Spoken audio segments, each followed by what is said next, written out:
안녕하세요. 맘땡입니다. 오늘은 과세특을 어떻게 작성해야 되는 건지, 그리고 과세특의 퀄리티를 높이기 위해서 어떻게 해야 되는지 그 점에 대해서 말씀드릴까 해서 찾아뵙게 되었습니다. 정말 그 과목별 및 세분력 특기사항은 정말 중요합니다.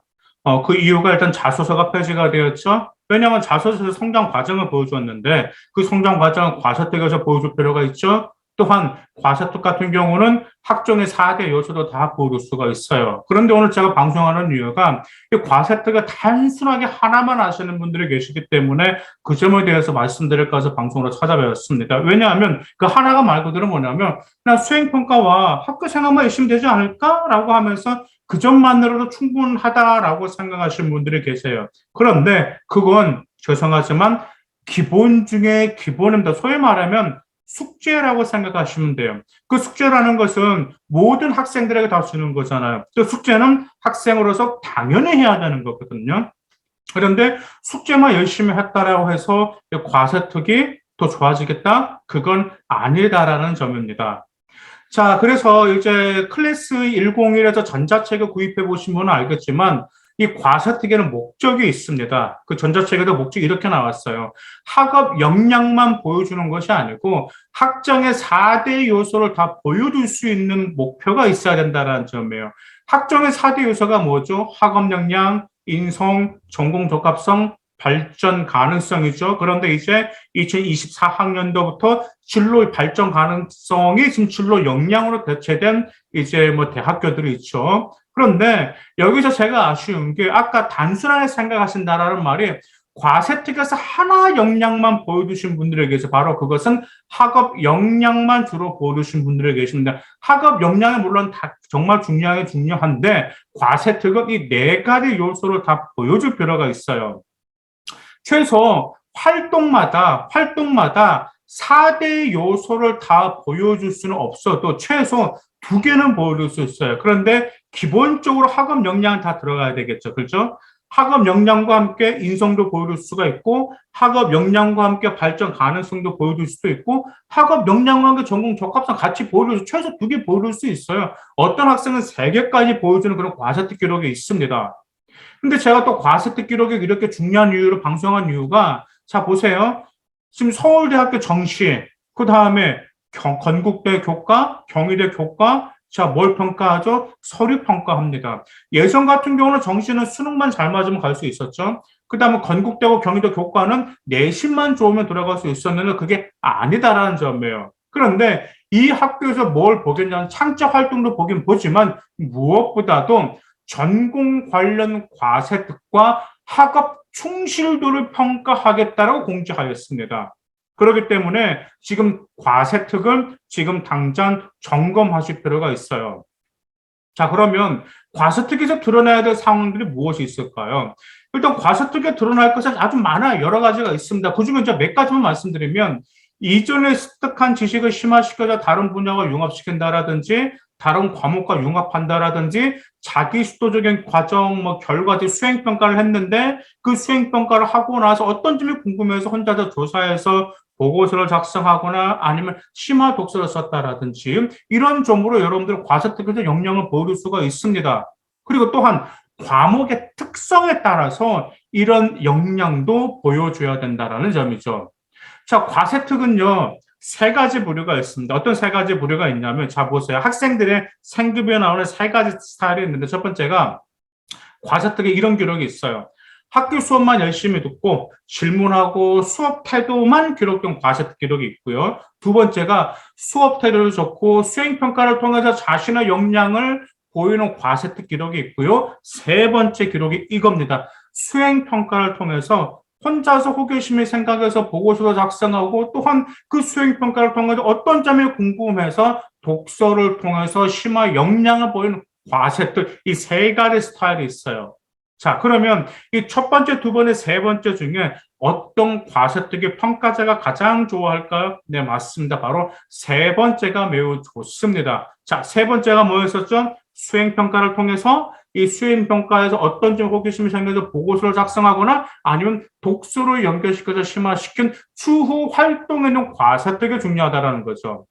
수행평가는 아까도 말씀드렸겠지만 공통 과제입니다. 즉, 이 공통 과제를 통해서 더 발전하고 싶은 개인 발전 역량을 보여주는 게 과세특에서 매우 이상적인 활동이라는 점이죠. 그러면 이렇게 생각하시는 분들이 있어요. 아니, 과목이 많아요. 그러면 모든 과세특을 보고서와 독서로 심화시켜야 될까? 그건 아니죠. 그건 무리죠. 평가자도 알죠. 학생이 공부도 준비해야 되는데 이 모든 과목 했다라는 것은 무리라는 거 알고 있습니다. 하지만 전공과 관련된 과세 등은 반드시 심화시켜야 됩니다. 그래서 최소 여러분들의 전공과 관련된 과세 등이 보통 과목이 3개 정도가 돼요. 이 3개 정도는 충분히 여러분들이 여러분의 개인 역량을 보여주실 필요가 있고, 또한 동아리와 진로 활동에서 보여줄 수도 있습니다. 제가 이렇게 강조한 이유가 작년에 내신 3점대 중반, 거의 3.67 정도 되는 남학생이 있었습니다. 근데 그 남학생의 과세특이 학교에서 수행평가 하고 나서 그 수행평가 이후 어떤 보고서나 특히 남학생은 독서로 정말 연계시켜 정말 잘 심화시켰어요. 근데 이 남학생이 어디 간지 아세요? 경희대학교 디스플레이 학과를 합격했습니다. 아시다시피 경희대 디스플레이 학과는 계약 및 계약학과의 특성화 학과예요. 그만큼 취업률이라든지 그다음에 인수도가 좋은 학과라는 거죠. 그런데 이 학생은 2022학년도 합격한 남학생이 있어요. 자, 그러면 이런 과세특을 만들기 위해서 어떤 방법이 있을까요? 이 방법 그대로만 적용하시면 됩니다. 첫 번째, 여러분들이 전공과 관련해서 했던 수행평가를 잘 점검해서 잘 살펴보세요. 그러면 그 수행평가에서 전공과 관련해서 무엇을 더 심화시켜 발전시킬 것인지 그 점을 찾으실 필요가 있어요. 많아요. 여러분들 충분히 찾을 수가 있어요. 왜 아이들이 이거 안 하냐면 아이들이 수행평가 딱 제출하잖아요. 그럼 2번 다시 그 수행평가 안 봐요. 그 수행평가 언제 본지 아세요? 면접 때, 면접 준비할 때 그래도 그나마 면접관의 수행평가를 묻을 수 있을 것 같아서 그때 수행평가를 본단 말이에요. 그건 아닙니다. 수행평가를 끝냈으면 그 수행평가에 대한 피드백, 여러분 어떤 쪽으로 더 발전이 좋겠다, 그 피드백을 남겨도 충분히 있습니다. 지금 저에게 이제 컨설팅을 받으신 분들 대부분 이런 것 때문에 컨설팅을 받으시거든요. 아이, 그 다음에 어머님들, 어머니 좀 도와주시면 충분히 집에서도 이 점을 찾아낼 수가 있어요. 자, 찾으셨다면 뭐 하셔야 되냐면 맞습니다. 그 여러분들의 호기심을 충족시킬 자료를 찾아야 되겠죠. 자료를 찾으면 뭐가 끝나는 거죠? 보고서를 완성할 수 있고 또한 독서도 얼마든지 연계할 수가 있어요. 이 방법만 적용하면 돼요. 이 방법 복잡하나 매우 간단합니다. 그리고 이제 또 자문해 보실 필요가 있어요. 이제 그 전 클래식 101 전자책에 이제 그 매뉴얼에 보시면 질문들이 많이 있거든요. 이제 질문들이 많이 있는 이유가 아이들의 생각을 자극하기 위해서 질문을 많이 만들었는데, 이제 대표적으로 이런 질문들이 있어요. 전공과 어떤 연계가 될 수 있는지, 진로와 어떤 연계가 될 수 있는지, 혹시 다른 과목과 어떻게 융합시킬 수 있는 건지, 그 다음에 4차 산업과 관련돼서도 어떤 발전 가능성이 있는 건지, 이런 점들로 다양한 자문해 보면 충분히 그 수행평가를 그 점과 관련해서도 거기에 여러분들을 충분히 심화시켜서 역량을 어필할 수가 있습니다. 저는 항상 아이들에게 정말 주문합니다. 그냥 명령하는 식으로 뭐 계속 강조, 카톡으로라든지 전화로는 계속 강조해. 뭘 강조하냐면 고 3학년들은 1학기 중간고사 끝나고 수행평가 끝나자마자 바로 전공 관련 심화 연계에 빨리 들어가서 끝내라고 합니다. 빨리 너희도 수행평가 끝난 거 빨리 피드백 끝내가지고 연결시켜서 심화시켰고, 그 다음에 고등학교 1학년과 2학년은 여름방학 때 전공 관련 심화 연계를 끝내라고 합니다. 만약에 고등학교 1학년과 2학년이 1학기 때 특별히 한 게 없어요. 왜냐하면 이제 학교마다 틀리거든요. 1학기 때는 특별한 활동하는, 2학기 때 많은 활동하는 학교가 있어. 그래서 뭐 1학기 때 특별한 활동이 없으면 여름방학 때 자기 전공과 관련된 교과 내용을 가지고 2학기 때 어떻게 심화시켰는지 미리 계획하라고 당부하고 자료 수집하라고 합니다. 무슨 말씀 이해가시죠? 그래서 오늘 과세특의 정말 이상적인 퀄리티 있는 거 요약하면 과세특은 성장하는 과정과 앞으로 성장할 가능성을 평가자에게 보여주는 것이라고 생각하시면 되겠습니다. 감사합니다.